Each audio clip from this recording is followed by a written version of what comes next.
తెలుగు వంటల వినోదం ఛానల్కి స్వాగతం అండి. ఈరోజు మనం రొయ్యల ఇగురు ఎలానో సింపుల్గా నేర్చుకుందామండి.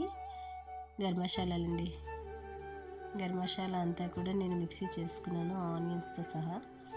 రొయ్యలు మాత్రం కొంచెం ఆయిల్లో వేసి శుభ్రంగా ముందుగా ఫ్రై చేసి తీస్తానండి. వాటర్ ఇంకిపోయిన తర్వాత మళ్ళీ కళాయిలోని ఆయిల్ వేసుకొని పచ్చిమిర్చి ఆనియన్తో కలిపిన మసాలా అండి.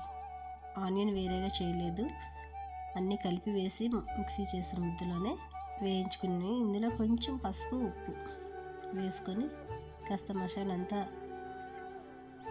ఆయిల్ బయటకు వచ్చిన తర్వాత టమాటా ముక్కలు కొంచెం వేసానండి. టమాటాలు బాగా మగ్గనిచ్చి ఇందులోని కరివేపాకు, కారం, తగినంత ఉప్పు అంతా వేసుకొని మంచిగా కలుపుకోవాలండి.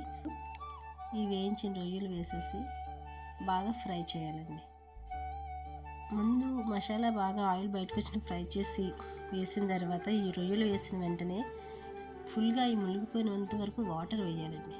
ఎందుకంటే మసాలా వేగింది రొయ్యలకి పట్టాలంటే ఖచ్చితంగా నీరు ఎక్కువగా వేసి దానికి మళ్ళీ ఆ గ్రేవీని బాగా అంటే వరకు పెంచాలండి. ఈ రొయ్యలు అంటే ఎవరికి ఇష్టం ఉండదండి, ఇలాంటి వాళ్ళైనా తింటారు. కానీ ప్రతి రొయ్య నోట్లో పెట్టగానే ఆ ఫ్లేవర్తో మనకి చాలా బాగుంటుందండి. ఎప్పుడైనా సరే నీళ్ళు ఎక్కువ వేసి ఉడికించండి. ఒకసారి ట్రై చేయండి. Thank you.